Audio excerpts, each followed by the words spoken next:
आया वैसे ही परिणाम कर लिया, इसको बोलते औदैक भाव। कर्म दृष्टि से जैसे कर्म का उदय आया वैसे ही का परिणाम कर लिया। जैसा कर्म, क्रोध कर्म का उदय आया क्रोध कर लिया, मान कर्म का उदय आया मान कर लिया। ये कर्मों की दास्ता है। जैसा निमित्त मिला, सामने दुश्मन आ गया हमने द्वेष कर लिया, कोई आत्मी जन आ गया हमने राग कर लिया। 24 घंटे में एक क्षण तो बताओ तुम कौन हो। अनुभव से पूछ रहा हूं, तुम कौन हो। बस इसी को जानने के लिए ही तो सामायिक है। वो कौन है, तू कौन है, जो तेरा खुद का टाइटल हो, खुद के अनुभव में आ रहा हो और उसी से अपनी जिंदगी चलाने का साहस आ रहा हो। पॉजिटिव सोचने से काम नहीं चलेगा। एक थिंकिंग चली थी, पॉजिटिव सोच, पॉजिटिव सोचो। नहीं, पॉजिटिव सोच से आगे बढ़ो। पॉजिटिव पावर, एक ऐसी दशा बनाओ जिससे हम जी सके। ये तो कागजों की कहानियां हैं, ये तो शास्त्रों में लिखा है, ये तो भगवान का अनुभव है कि आत्मा अमर अमर अविनाशी है। ये तो शास्त्रों में लिखा है कि मैं शुद्ध बुद्ध ज्ञायक रूपी हूँ। ये तो शास्त्रों में लिखा है कि मैं भगवान बन सकता हूँ। ये तो शास्त्रों में लिखा है कि महावीर स्वामी हुए थे। ये तो शास्त्रों में लिखा है कि सम्यक दर्शन ज्ञान चारित मोक्ष के मार्ग हैं। ये तो शास्त्रों में लिखा है कि 6 द्रव्य 7 तत्व 9 पदार्थ होते हैं। ये तो शास्त्रों में लिखा है कि मुनि बनने से मोक्ष मिलता है। ये तो शास्त्रों में लिखा है। शास्त्रों में लिखी हुई बात को बाँचना कोई महानता नहीं है। ये तो बालक भी बाँच देगा, मिथ्या दृष्टि भी बाँच देगा, कोई भी बाँच सकता है और कह देगा रत्नगण श्रावकाचार में ऐसा लिखा है, सम्यक दर्शन का स्वरूप यह है। ये वक्तव्य है, वही रेफरेंस है। तत्वार्थ रत्नगण श्रावकाचार में लिखा है अरहंत भगवान ऐसे होते हैं, सिद्ध भगवान ऐसे होते हैं, गुरु का स्वरूप ऐसा होता है। शास्त्रों में रखा, कोई भी बांध देगा। थोड़ा बाँचना आना चाहिए, बांध देगा। शास्त्रों में लिखा है सम्यक दर्शन का स्वरूप, शास्त्रों में लिखा है कि जो सच्चे देव साध गुरु पर श्रद्धान करता है वह सम्यक दृष्टि होता है। शास्त्र में लिखा है 3 मूर्ताओं से रहित होता है वो सम्यक दृष्टि होता है। 8 अंगों से सहित होता है वो सम्यक दृष्टि होता है। ये तो सब कागजों की कहानियां हैं। ये तो भगवान की वाणी है, भगवान ने ऐसा देखा है। हमने पढ़ लिया, हमने सुन लिया। महाराज ने आज प्रवचन में ये कहा है, महाराज ने कहा है ना, महाराज ने ये कहा है। बस जब तक ये शब्द लगा रहेगा कि भगवान ने कहा है कि मेरा स्वरूप ऐसा है, भगवान ने कहा है कि गुरु का स्वरूप ऐसा है, नहीं, ये तो प्रारंभ है, ये तो पहली कक्षा है। ये तो मिथ्या दृष्टि जब सम्यक दृष्टि बनता है, ये तो देशना लब्धि की कहानी है। ऐसा भाव देशना लब्धि में आता है कि गुरु का स्वरूप ऐसा होता है। देशना लब्धि वाला ढूंढता है, गुरु कैसा होता है मुझे बताओ, भगवान कैसा है मुझे बताओ, सृष्टि कैसी है मुझे बताओ, मोक्ष मार्ग कैसा है मुझे बताओ। ये सब मिथ्या दृष्टि, जो मिथ्या दृष्टि सम्यक दर्शन के अभिमुख होता है, सम्यक दृष्टि नहीं, सम्यक दृष्टि नहीं, सम्यक दर्शन के अभिमुख होता है, उस मिथ्या दृष्टि की कहानी है। ये मिथ्या दृष्टि का सोच है, ये मिथ्या दृष्टि का कथन है, ये मिथ्या दृष्टि का ज्ञान है। बस आप फैसला करो कि आप अपने आप को सम्यक दृष्टि मानते हैं कि अभी सम्यक दर्शन के अभिमुख मिथ्या दृष्टि मानते हो। क्योंकि तुम जिस कल शाम को जिज्ञासा आई थी ना, तुम कौन सी क्लास में पढ़ते हो, हम वही क्लास की किताब पढ़ा देंगे और क्या। पहले बताओ तो सही तुम्हारी क्लास कौन सी है। महाराज जिस चाहे क्लास में बैठ जाएंगे, जो चाहे आप पढ़ा देना, आपकी मर्जी पड़ी। वो ऐसे ही पागल है जैसे स्टेशन पे गया एक भगोड़ा और बोले साहब टिकट दे दो, बोले कहाँ का, बोले जहाँ का आप दे दो। कहीं चला जाऊंगा, भगोड़ा हूँ। कौन सी गाड़ी से जाओगे, वे जो मिल जाएगी उसमें बैठ जाऊंगा। कहीं ये स्टेशन के भगोड़े की कहानी हमारी और आपकी तो नहीं है। वो एक भगोड़ा लग रहा है कि जो स्टेशन मास्टर कहते पागल हो गया। अरे भाई नाम बता कहाँ के, मेरे पास तो बहुत है। बोले जहाँ का आपको देना हो। इतने से पैसा में है, इतने से पैसा में जहाँ को आ जाए जाना। और कह देगा भाई कहाँ का चाहिए बता भाई, तो वो जेब देगा साहब पैसा हमारे पास इतने से ही है, बस इसमें से थोड़ा सा अभी रास्ते के नाश्ते मास्ते को भी चाहिए है, इतने पैसा है, इसमें जहाँ का टिकट आ जाए वहाँ का दे दो। बोले स्टेशन मास्टर कहाँ का दे देवे। और वो गाड़ी नंबर भी नहीं बता रहा, वो कहता जो गाड़ी खड़ी हो, कहीं का टिकट लेकर कहीं की गाड़ी में बैठ गया। भगोड़ा है। कई बार ऐसा इसी दुनिया में ऐसा ही हो रहा है। यही हो रहा है। अपन ने अनादि काल से कभी, पहली बात तो हमने इस संसार से उठने का कभी भाव नहीं किया। बहुत मुश्किल से भाव आता है। बोधि दुर्लभ भावना है, दुर्लभतम। इष्टोपदेशकार कहते हैं कि संसार में है जो जिस पर्याय में जाता है उसी पर्याय में रम जाता है, और वही उसकी जिंदगी, वही उसका अंत। सब कुछ, इसके अलावा कुछ है ही नहीं। कुएं का मेंढक, जिस पर्याय में बस यही जिंदगी है। पेड़ भी है तो भी वह यही जिंदगी मान रहा है। पेड़ मरना नहीं चाहता, पेड़ कहीं जाना नहीं चाहता। वो एक इंद्री भी कहता है मैं जो हूं इसी में। एक इंद्री मरना नहीं चाहता। उसको फीलिंग नहीं है कि मेरी पर्याय स्थावर पर्याय पाप पर्याय है, मुझे इससे मुक्ति चाहिए। गजब, क्या है ये दुनिया, कैसी है ये दुनिया।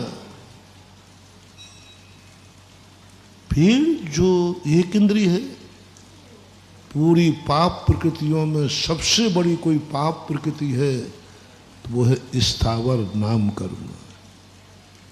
बहुत बड़ी प्रकृति है, सबसे निकृष्ट प्रकृति है। ऐसी पाप प्रकृति कर्म के उदय में वह मस्त हो रहा है। बोले ठीक है, हम इसी में मस्त हैं, मुझे इससे ऊपर नहीं उठना। वो जीना चाह रहा है। वो पेड़ में जीव है, वो पेड़ ही बना रहना चाहता है। क्योंकि उसको आगे का कुछ खबर ही नहीं, पता ही नहीं, वो उसी में लीन हो गए। सभी स्थावर, यहां तक कि निगोदिया जीव भी मरना नहीं चाहता।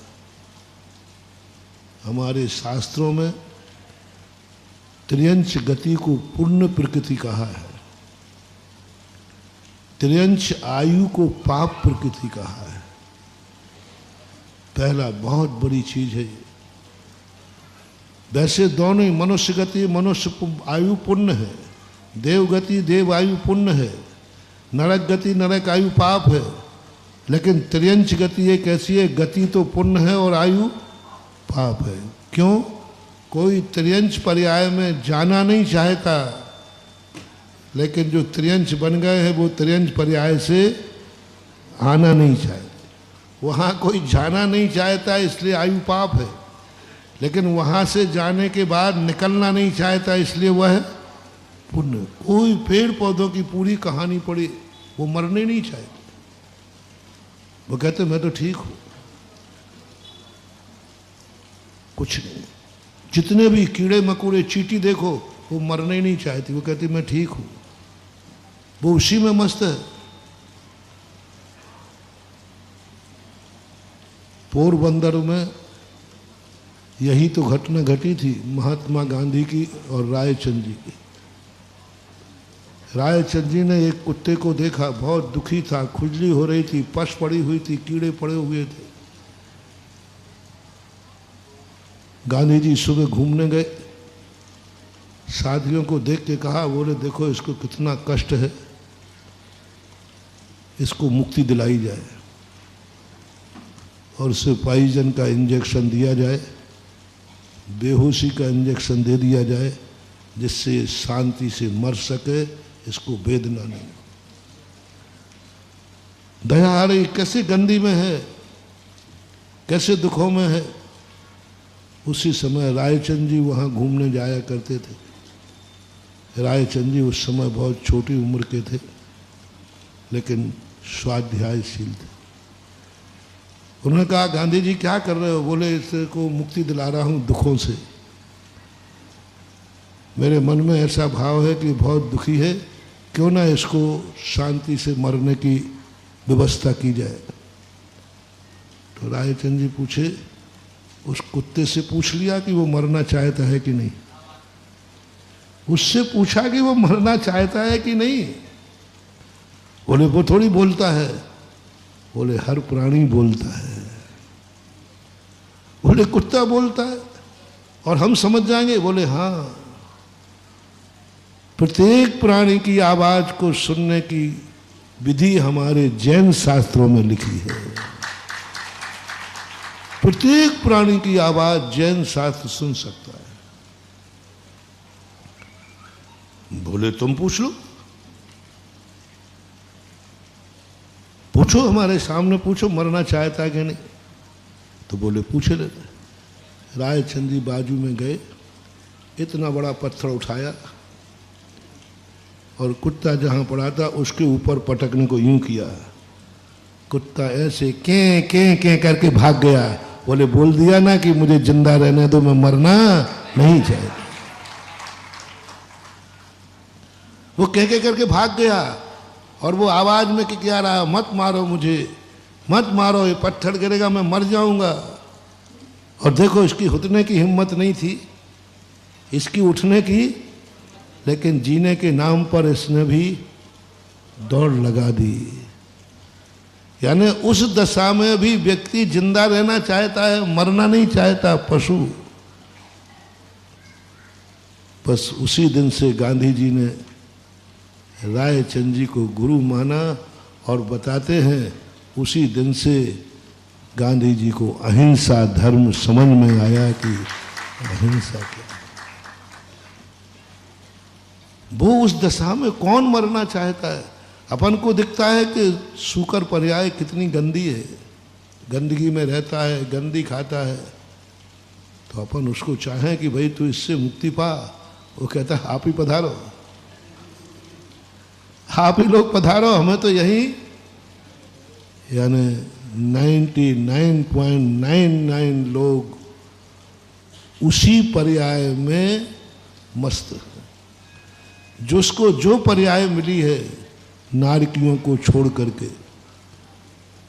वो उसी पर्याय में जीना चाहता है, उसी में रहना चाहता है। भाव नहीं आते कि इससे कोई ऊपर उठने का भी कोई रास्ता है, विचार भी नहीं आते, परिणाम भी नहीं बनते कि हम इससे ऊपर भी उठने का कोई रास्ता है क्या। इसमें भी मात्र कुछ लोगों के बनते हैं, नारकियों के। मनुष्यों में बनते हैं उनके जो दुखी हैं, परेशान हैं, गरीब हैं, बीमार हैं, उनके बनते हैं। बहुत बड़ी बात है महानुभाव। नारकी चाहता है कि मुझे यहां से मुक्ति चाहिए, कोई मुझे मार डाले, क्योंकि वो बहुत दुखी है, असहनीय दुख है। असहनीय दुख जब हो जाते हैं तब एक नारकी संगी पंचेंद्री अवध ज्ञानी भाव करता है कि मैं इससे छुटकारा पाना चाहता। मनुष्यों में भी कौन चाहता है कि मुझे मनुष्य पर्याय से मुक्ति मिले? परिणाम बताओ, कोई नहीं। जो दुखी है, बहुत सारे कर्जा में डूब गया है, लंबा चौड़ा जुआ खेल लिया है, 10 बार परीक्षा दी, फेल हुआ है, तो वो ढूंढता है सेल्फास। वो भी मरना चाह रहा है, मुक्ति चाह रहा है, इसलिए क्योंकि उसके जीवन में कष्ट का बहुत बड़ा, जीने से कष्ट ज़्यादा दिख रहे हैं, मरने में ठीक है, बहुत कम। कितने लोग सुसाइड करते हैं? अपनी मौत ज़्यादा मरते हैं कि सुसाइड करके मरते हैं? बहुत कम, चंद लोग। कभी सालों में एक आध कोई घटना आती है, उसने सुसाइड कर लिया। वो इस पर्याय से मुक्ति चाहता है, लेकिन वो भी दुख के कारण चाहा। ये तो मैंने दुर्लभता की बताई। अब जिनको सब प्रकार के सुख हैं, पुण्य का उदय है, क्या कभी भाव आया? क्या कभी खोजने का परिणाम आया? क्या इससे अच्छी भी कोई पर्याय है क्या? इससे अच्छी भी कोई जिंदगी है क्या? इससे अच्छा भी कोई जीवन है क्या? ये भाव, ये परिणाम होना बहुत बड़ी दुर्लभ है, क्योंकि जैसे ही सुख का उदय आया वो उसी में मस्त हो जाता है, उससे आगे कुछ पाने का उसको होश ही नहीं रहता, सोचते ही नहीं। बोले इससे अच्छा क्या हो सकता है? शुभचंद आचार्य महाराज ने कहा, संसार का सुख थोड़ा सा भी व्यक्ति मिल जाता है तो वो कहता है इससे अच्छा कुछ हो ही नहीं सकता, सबसे अच्छा मेरा जीवन है, पुण्य का उदय है। जब तुम्हारे महसूस हो कि पुण्य का उदय, उस समय तुम्हारे मन में ये भाव आ जाए, क्या इससे अच्छी भी कोई दुनिया है? इससे अच्छा भी कोई जीवन है? मुझे लग रहा है, मुझे इसमें सुख नजर नहीं आ रहा है। पुण्य से अतृप्त होना है। पाप कर्म के उदय से ऊब जाने का नाम धर्म नहीं है, ये पलायनवाद है, ये सुसाइड है, ये भगोड़ा है, दुख से भाग रहा है। कल मैंने प्रवचन दिया था, तुम दुख से भाग रहे हो, ये भगोड़े का लक्षण है, यात्री का लक्षण नहीं है। यात्री भगोड़ा नहीं होता, यात्री प्री प्लानिंग जाता है, कहाँ जाना है वह सोचता है, स्टेशन सोचता है, टिकट का नाम पता होता है, गाड़ी की सब कुछ पता होता है। मैं पूछता हूँ, तुम्हारी जिंदगी का, तुम्हें जिंदगी में कहाँ जाना है, क्या सोचा है? मरने के बाद कहाँ जाना है? अब महाराज ये तो सोचने का ना हमारे पास टाइम है, आप ही फुर्सत में रहते हो, आप ही फुर्सत में रहते हो, तो आप सोचते रहो। हमें ना तो इतना सोचने का समय है, हम तो जहाँ हैं वहीं हैं, बस सोचे नहीं, विचार ही नहीं। पुण्य के उदय में भाव ही नहीं आता। पाप से भागना, पाप शिकायत, पाप कर्म नहीं मत लेना। पाप यानी अशुभ कर्म, दुख, दुख से भाग रहे हो तुम दुखी होकर आए हो, तुम दुखी होकर मंदिर आते हो, ये भगोड़े का लक्षण है। परेशान होकर मंदिर आते हो, भगोड़े का लक्षण है। व्यापार नहीं चल रहा है तो मंदिर आते हो, भगोड़े का लक्षण है। बीमार पड़े हो, मंदिर आते हो, भगोड़ों का लक्षण है। जिंदगी में अंधेरा दिख रहा है, भगोड़े का लक्षण है। ये तो सब कर लेते, कोई बड़ी बात नहीं। पॉइंट बनाओ, मोटिवेशन।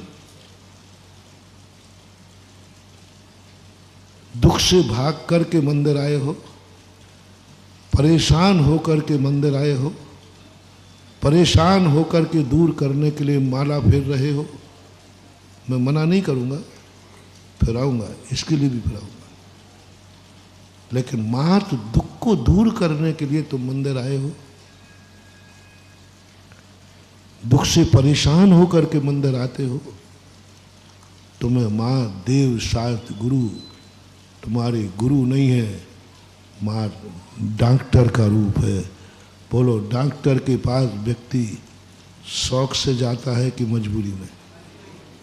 है मजबूरी में, जाना नहीं चाहता, मजबूरी में जाता है। बस हमें भी किसी ने बता दिया कि भगवान बहुत अच्छे डॉक्टर हैं, हम चले आए। गुरु बहुत अच्छे डॉक्टर हैं, आशीर्वाद है, हम चले आए। मैं मना नहीं करूंगा, ये मार्ग है। मैं सम्यक दृष्टियों को भी बुलाता हूं। कहाँ जाएगा सम्यक दृष्टि? आना है, दुख के दिनों में मंदिर आना है।